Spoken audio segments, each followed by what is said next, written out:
तो एक बात मैं हमेशा कहता हूं कि रटने से ज्यादा समझने पर हमारा दिल से होना चाहिए वास्ता। टॉपर बनने का यही एकमात्र है रास्ता। तो इसी के साथ अपने आज के इस वीडियो का शुरुआत करते हैं, जिसमें एक बहुत ही ज्यादा इंपॉर्टेंट टॉपिक को देखने वाले हैं, जो कि है शून्य कोटि की अभिक्रिया।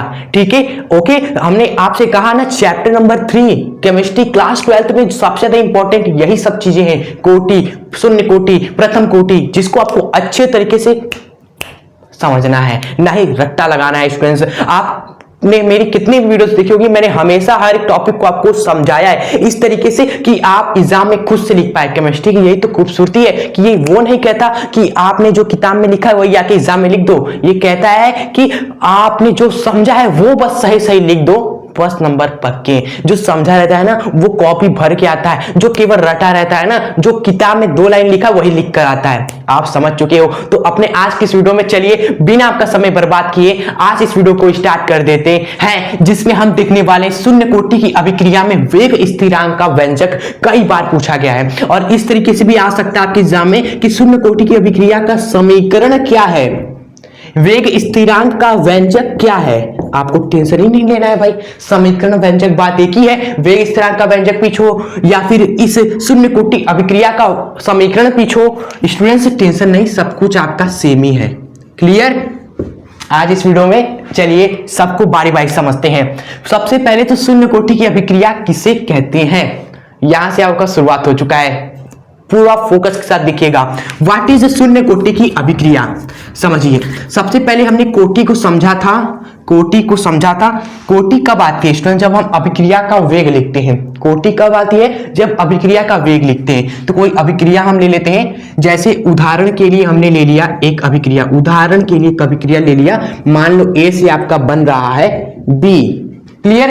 एंड इसमें एक बात आपको क्लियर कर दे, जो ये होता है, जो अभिक्रिया में भाग लेता है वो होता है आपका अभिकारक, अभिकारक। क्लियर? एंड जो आपका बन गया भाई साहब, जो आपको मिला वो आपका उत्पाद है। ये तो क्लियर है आप सभी का।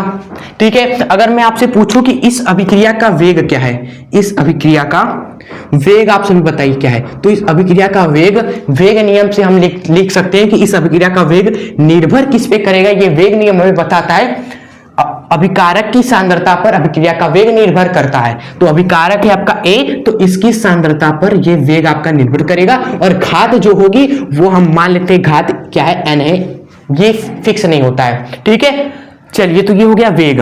एंड यहीं पर दोस्तों हम चाहे तो समानुपाती का चिन्ह हटाकर बराबर लगा सकते हैं और एक नियतांक रख देंगे के, समानुपाती का चिन्ह हटा तो एक कांस्टेंट लगा, सिंपल सी बात है। एंड जो ए है उसकी घात हमारी एन पहले से है। ओके, तो ये है किसी भी अभिक्रिया का वेग इस तरह लिखा जाता है। अब यहां पर जो आपका एन देख रहे हो ना आप सभी, यही हमने आपको बताया था कोटि होता है, और शून्य कोटि की तब अभिक्रिया क्या हो जाएगी, जिसमें ये कोटि का मान क्या हो जाए, जी हाँ बिल्कुल सही सोचा, शून्य हो जाए। यही तो सोचने वाली चीजें, आप खुद से चीजों को सोच रहे हो कि शून्य कोटि की अभिक्रिया क्या है, जिसके वह अभिक्रिया जिसके वेग में अभिकारक की सांद्रता की घात शून्य होती है, उस अभिक्रिया को शून्य कोटि की अभिक्रिया कहते हैं। वो अभिक्रिया जिसके वेग हमने लिखा स्टूडेंट्स, जिसके वेग में क्या है, अभिकारक की जो सांद्रता है, ए आपका क्या है, अभिकारक है, उसकी सांद्रता की घात क्या है, एन है। लेकिन ये एन हम क्या कर देंगे भाई, 0 कर देंगे, तो वो अभिक्रिया क्या हो जाएगी, शून्य कोटि की अभिक्रिया हो जाएगी। क्लियर? तो वही लिखा भी है, पढ़े क्या, मुझे खुद जो चीजें हैं लिखी हुई है सब आपको अभी समझाई दिया 2 बार कहकर, आप इसको देख लीजिए। देख लिया आप सभी ने। चलिए अब हम देखने वाले हैं इस वेग अभिक्रिया में जो वेग स्थिरांक होता है इसका व्यंजक, और जो कि हम यहीं से लिखेंगे भाई, यहीं से लिखेंगे। जी हाँ, यहां पर अगर आप इसको चाहो तो इस अभिक्रिया का जो वेग है वह इस तरह नहीं लिख सकते हो कि इस अभिक्रिया का वेग बराबर के, नहीं लिख सकते हो, क्योंकि देखो जो सांद्रता है उसकी घात तो 0 है ना। किसी भी चीज की जो घातें अगर 0 कर दी जाए तो उसका मान आपका 1 हो जाता है, सभी जानते हैं मैथ्स। क्लियर? तो ये तो वेग आपका केवल के के बराबर है, मतलब कि यहां पर सांद्रता वाली चीज कुछ है ही नहीं। अभिकारक से अभिक्रिया हो रही है, ए की सांद्रता कुछ भी लो, उसका वेग क्या हो जाएगा शून्य कोटि की अभिक्रिया का, वह के ही बराबर होगा। के मतलब कि वेग स्थिरांक, वेग का स्थिरांक।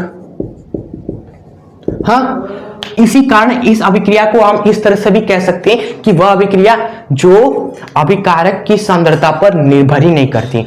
अभिकारक यहां पर आपको कहीं दिख रहा है, इसके वेग में दिख रहा है, अगर कहीं है भी तो उसकी घात 0 है। ठीक है, तो इस तरीके से आपने समझ लिया तो आप एग्जाम में ये भी लिख सकते हो और भी इसके आगे लिख सकते हो कि इस अभिक्रिया जो होती है वेग इसका अभिकारक की सांद्रता पर निर्भर ही नहीं करता है, क्योंकि घात ही 0 है। तो भाई साहब 0 रहने का भी क्या मतलब, 0 किसी भी घात होती है वह 1 हो जाता है सिंपली। ठीक है, तो अब आइए इस अभिक्रिया का हम लिखते हैं। मेन चीज अब हम फोकस करेगा स्टूडेंट्स, आप सभी सीट बेल्ट बांध लीजिए, आगे आप सभी जानते हैं कौन आ रहा है। ठीक है, शून्य कोटि की अभिक्रिया का वेग स्थिरांक का व्यंजक, जो कि बहुत ही आसान मुझे लगता है इसका क्लियरली। ठीक है, चलिए देखते हैं। वेग स्थिरांक बोले तो इस के का व्यंजक निकालना है हमें। ठीक है, अब निकालेंगे तो थोड़ा अच्छे से निकालेंगे भाई, लिख के बढ़िया से, एग्जामिनर को भी लगे कि नहीं ये डेरिवेशन कर रहा है बच्चा, कुछ मजाक नहीं कर रहा है। तो हम बढ़िया से लिखते हैं कि माना एक समीकरण, एक अभिक्रिया लिख देते हैं यहां पर। माना यह अभिक्रिया, ये जो बन रहा है ना ए से बी, इस अभिक्रिया को हम बोल देते हैं कि माना यह रिएक्शन जो है, आप लिख दीजिएगा बढ़िया से, अभिक्रिया हमारी शून्य कोटि की अभिक्रिया है, शून्य कोटि की अभिक्रिया। क्लियर। एंड इस अभिक्रिया का हम लिखेंगे तब इस अभिक्रिया का जो वेग होगा वह जो बराबर हो जाएगा किसके, के टाइम्स अभिकारक की सांद्रता की घाते 0 पे। एकदम बढ़िया से आपको स्टेप बाय स्टेप लिखवा रहे हैं, आप इसी तरह एग्जाम में करके आइएगा, मजा आ जाएगा एग्जामिनर को चेक करने में। ठीक है, अब इसकी घाते 0 है तो ये सिंपली आपको पता है 1 बन जाएगा, तो केवल वेग आपका के बराबर हो जाएगा। अब इसके आगे हम क्या करते हैं, यहां से करते हैं चीजों को। ठीक है, तो इसके लिए तो भाई इसको इरेज करना पड़ेगा, इसको नोट कर लिए होंगे आशा है। चलिए आगे देखते हैं, बहुत ही इजी है, बस आप अच्छे से समझ लीजिए। वेग स्थिरांक u आ जाएगा। ओके, तो यहां पर एक हम खींच देते हैं ऐसी लक्ष्मण रेखा, ये खींच दी, विजिबल है ना आप सभी को सब कुछ। ठीक है, ये वेग आपका के बराबर है और अभिक्रिया का वेग हम लिख सकते हैं, इस अभिक्रिया का वेग हम लिख सकते हैं। किसी भी अभिक्रिया का वेग क्या होता है, सांद्रता में परिवर्तन बटे समय होता है, इस तरह वेग हम लिखा जाता है किसी अभिक्रिया का। ये हमने शुरुआत में ही चीजों को पढ़ा था चैप्टर के स्टार्टिंग में, इसलिए बेस इंपॉर्टेंट होता है इस समझने के लिए। ठीक है, तो अभिक्रिया का वेग क्या हो जाएगा, इस अभिक्रिया का वेग क्या होगा दोस्तों, सांद्रता में परिवर्तन, मतलब कि चेंज इन सांद्रता बटे में चेंज इन समय। ठीक है, एक समय के साथ सांद्रता में परिवर्तन ही आपका होता है वेग किसी भी अभिक्रिया का। तो यहां पर हमने किसको उठा लिया, इस ए को उठा लिया, क्योंकि हर जगह एक ही बात हो रही है स्टूडेंट्स, ए ही यहां पर दिख रहा है, तो हमने ए को उठाकर वेग लिख दिया अभिक्रिया का कि ए की सांद्रता में परिवर्तन डी ऑफ ए, और जितना समय लगा डी और टी लिख दिया। एंड ये क्या है, एक अभिकारक है ना, इसको पहचानिए नजरों में, ये है अभिकारक, और अभिकारक जब होता है तो उसके लिए हम लगा देते हैं माइनस का साइन एडिशनल, क्योंकि ये घटता जाता है अभिकारक समय के साथ, इसलिए नेगेटिव लगा देते हैं इसकी सांद्रता में। ठीक है, एंड यही चीज आपका बराबर है के ना, तो के लिख दिया। कुछ हार्ड है इसमें, नहीं हार्ड है, एकदम आसान लग रहा होगा आपको। उसके बाद हम देखिए क्या करेंगे, dt को इधर मल्टीप्लाई कर देंगे, dt इधर मल्टीप्लाई हो जाएगा। ठीक है, तो माइनस का dA इक्वल्स टू हो जाएगा स्टूडेंट्स के, और dt मल्टीप्लाई हो जाएगा यहां पर। क्लियर। एंड जरा ऐसा करते हैं, इस माइनस को इधर ही रहने देते, छोड़िए कोई दिक्कत नहीं। अब हम क्या करते, सिंपली क्या करते, दोनों तरफ समाकलन कर देते हैं, लिखेंगे यहां पर दोनों और समाकलन करने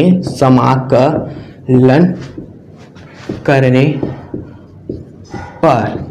ठीक है, दोनों साइड समाकलन करेंगे, आइए करते हैं, माइनस को तो हटा बाहर कर दीजिए और समाकलन डीए लिखा हमने, ठीक है, बराबर में के आपका क्या है, स्थिरांक है ना, तो के को बाहर कर दीजिए, समाकलन dt लिख दीजिए, ठीक है। के को हमने बाहर क्यों किया भाई, क्योंकि के आपका स्थिर है, जो नियत होता है वो बाहर आ जाता है समाकलन से, और जो बदलता रहता है, जैसे समय आपका बदलेगा भाई, समय आपका चेंज होता जाएगा, इसका समाकलन होगा। सांद्रता एक ही आपकी दोस्तों क्या है, समय के साथ सांद्रता एक ही घटती जाएगी ना, घटती जाएगी, इसलिए ये भी बदल रहा है, इसलिए इसका समाकलन होगा, ठीक है। तो ये हो गया आपका चीजें। उसके बाद स्टूडेंट्स किसी भी समाकलन करते हैं dx का, ये छोटी सी पॉइंट आपको बताते हैं समाकलन से रिलेटेड, इसको नोट कर लीजिएगा कि dx का समाकलन होता है तो x आपका बन जाता है सिंपली। तो यहां पर अगर आपका dA का समाकलन हो जाएगा तो ये आपका a बन जाएगा और ये माइनस लग जाएगा, एंड बराबर में आपका दोस्तों k dt का समाकलन होगा तो क्या होगा, t बन जाएगा।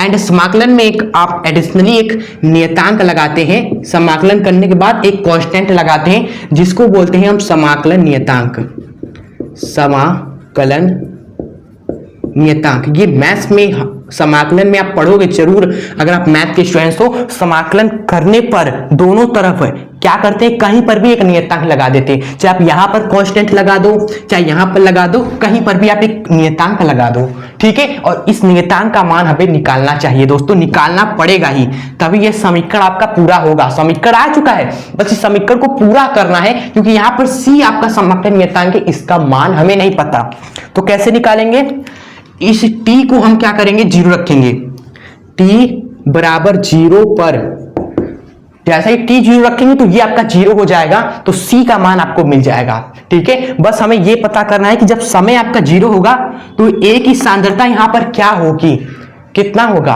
तो उस a की सांद्रता को हम यहां पर डिफाइन करेंगे। ये हमने अभिक्रिया लिखा, तो यहीं पर हम दोस्तों लिखेंगे, हम चाहते शुरुआत में आपको बता देते हैं, लेकिन आपको ये क्या है सर, लेकिन हमने कहा कि यहीं पर आपको बताएंगे कि t बराबर जीरो पर a की सांद्रता हमें रिक्वायर है, तो यहां पर हम साइड में लिखेंगे कि t बराबर जीरो पर माना a की सांद्रता दोस्तों कितनी है, a नॉट है, ये आप मानोगे स्टूडेंट्स। ये चाहे आप इस चीज को यहां पर भी लिख सकते हो, चाहे यहां पर भी लिख सकते हो, यहां पर जगह कम है, आपको नीचे दिखेगा नहीं फिर, इसलिए हमने यहां पर लिख दिया। हमने कहा ना चीजों को डिक्टो नहीं छापना है, आप अपने से करिएगा, बस तरीका सीखिए कि कैसे क्या हो रहा है। हाँ, इसका इधर उधर हो गया, समाकलन हो गया, समाकलन किया, डी से ए बन गया, ये dt का t हो गया आपका, फिर एक समाकलन नियतांक लगा, फिर t को जीरो रखेंगे, तो यहां पर सांद्रता जो होगी ना वो a नॉट होगी।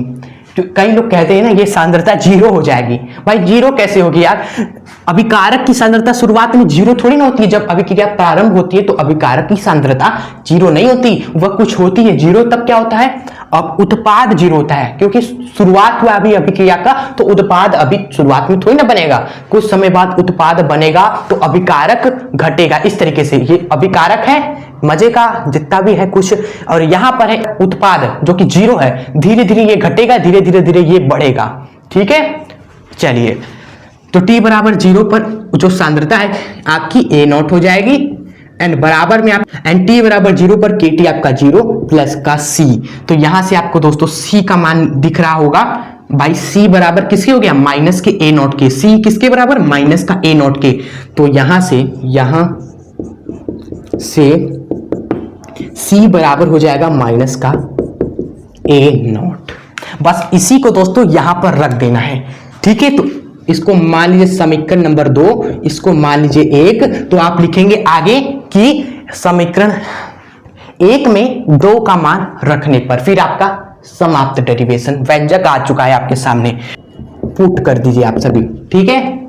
आइए रखते हैं, आपको आई होप दिख रहा होगा नीचे, यहां से रखने पर आपको मिलेगा क्या, माइनस का a बराबर के टी, फिर माइनस का a नॉट यहां रखेंगे c की जगह, माइनस का a नॉट रख दिया, और यही तो आपका चाहिए था, यही आपका फाइनल आपका समीकरण है इस अभिक्रिया का, ओके।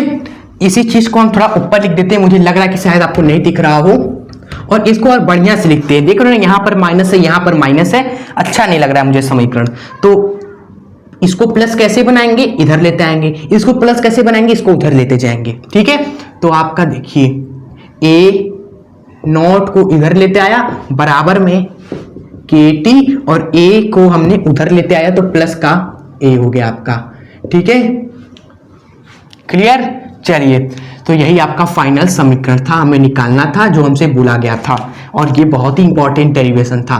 ठीक है, चलिए, एंड एक और बात है यहाँ पर, ये तो हमारा समीकरण आया है, वेग स्थिरांक भी आपसे पूछ सकता है एग्जाम में। ठीक है, तो अगर आपसे वेग स्थिरांक एग्जाम में पूछा जाए, गौर करें, अगर आपसे पूछा जाए वेग स्थिरांक, जो कि मैक्सिमम यही पूछा जाता है, वेग स्थिरांक का व्यंजक बताइए, तो बस इसके बाद एक स्टेप और होता है यहाँ पर, जो आपने समीकरण देखा स्ट्रेस, इसके बाद बस एक स्टेप और रहेगा। ये वेग स्थिरांक आपका इसमें से कौन है, ये है k, जिसका मान हमसे पूछा है, तो k का मान आपको यहां से निकालना पड़ेगा। तो k आपका किसके बराबर हो जाएगा, k का मान चाहिए तो पहले इसको इधर माइनस कर देंगे, तो a में से माइनस हो जाएगा, तो a नॉट में से आपका माइनस होगा a, ये a आपका माइनस हुआ, एंड फिर जो t है वो बटे में आ जाएगा, तो फिर t हमने बटे में कर दिया। क्लियर, तो ये आपका हो जाएगा वेग स्थिरांक का मान। तो समीकरण जब आ गया तो वेग स्थिरांक अपने आप आएगा, और यहां से पूछता है कि वेग स्थिरांक का मात्रक पूछता है, शून्य कोटि अभिक्रिया के लिए वेग स्थिरांक का मात्रक। और ये भी इंपॉर्टेंट है, जितना इंपॉर्टेंट लिख रहे भाई उस सभी चीजों को शून्य कोटि की अभिक्रिया में 100% पढ़ना है, उसको छोड़ना बिल्कुल ही नहीं है। उसके बाद कुछ और आप पढ़ो, लेकिन इसको पहले आप कंपल्सरी कर लेना। मात्रक अगर आपसे पूछा जाए तो कैसे आप लिखोगे, देखो वेग स्थिरांक ये है, ये ऊपर क्या लिखा है, सांद्रता लिखा हुआ है, नीचे समय। सांद्रता का क्या होता है मात्रक, मोल बटे में लीटर होता है सर जी, सिंपल। एंड बटे में समय भी है, तो लीटर के साथ बटे में आप समय का मात्रक सेकंड लिख दीजिए, और यही आपका हो जाएगा वेग स्थिरांक का मात्रक शून्य कोटि की अभिक्रिया के लिए। आई होप आपको पूरा समझ में आ चुका होगा शून्य कोटि की पूरी अभिक्रिया। एक बार चीजों को रिवाइज कर लेते हैं कि शून्य कोटि की अभिक्रिया क्या है। वह अभिक्रिया जिसका वेग अभिकारकों की सांद्रता की शून्य घात पर निर्भर करता है। अभिकारकों की सांद्रता की घात क्या है दोस्तों, यहां पर शून्य है, तो ये जो अभिक्रिया होगी इस तरह की शून्य कोटि की अभिक्रिया हो गई। क्लियर, इंपॉर्टेंट चीज था वेग स्थिरांक का व्यंजक कैसे आएगा, तो हम एक अभिक्रिया मारेंगे, ए से बी बन रहा है, इसका वेग क्या हो जाएगा दोस्तों, ये हो जाएगा वेग k के बराबर हो जाएगा, और वेग हम लिख सकते हैं अभिक्रिया का dA/dt बराबर में k। फिर समाकलन वगैरह किया हमने, तो हमें ये मिला समीकरण, जिसमें c हमारा समाकलन नियतांक था, तो हमने समाकलन नियतांक का मान निकाल लिया t बराबर 0 करके, समय 0 किया तो ये आपका 0 हो गया। c बराबर किसके हो गया, a नॉट के, माइनस के, वो भी माइनस का a नॉट, यहाँ पर माइनस का a नॉट है। क्लियर, और उसी को समीकरण 1 में हमने रख दिया समीकरण 2 मानकर। फिर आपका फाइनल ये रिजल्ट आया जो कि हमारा आंसर था। फिर यहां से वेग स्थिरांक पूछा जाए तो ये आ जाएगा, मात्रक पूछा जाए तो ये आ जाएगा। क्लियर, तो आई होप आपको पूरा समझ में आया। अगर आपको सच में वीडियो पसंद आई हो तो बस हम यही कहेंगे, जाने से पहले लाइक जरूर करिएगा, जिससे हमें पता चले आपको नहीं समझ में आया चीजों को और आपने समझ चुका पूरी तरीके से इस टॉपिक को। एंड वीडियो को शेयर भी अपने दोस्त मित्रों को जरूर करिएगा, ताकि उन्हें भी इस वीडियो का फायदा पहुंचे। और फिर से कह रहे हैं, क्लास 12 केमिस्ट्री प्लेलिस्ट हमने बना दी है, जिसमें हर एक टॉपिक से महत्वपूर्ण चैप्टर वाइज हमने कवर करा है, तो आप उस प्लेलिस्ट में हर एक टॉपिक को अच्छे से कवर जरूर कर लीजिए एग्जाम से पहले। ठीक है, एंड सब्सक्राइब करके हमसे जुड़ना बिल्कुल ही ना भूले, दिल से कनेक्ट हो जाए अभी सब्सक्राइब करके, बेल आइकन प्रेस करके। चलिए, मस्त रहें, खुश रहें, मिलेंगे नेक्स्ट वीडियो के साथ, तब तक के लिए जय हिंद, वंदे मातरम। और याद रखिए, प्रथम कोटि की अभिक्रिया भी बिल्कुल सेम इसी तरह है, बस वहां क्या होगा ना, जो आप घात शून्य ले रहे हो वहां पर घात क्या हो जाएगा, 1 हो जाएगा, वहां पर घात आपका 1 हो जाएगा, बस यही डिफरेंस है। फिर वहां पर भी समाकलन वगैरह सब सेम चीज होगा। ठीक है, मिलेंगे नेक्स्ट वीडियो में अपने। ठीक है।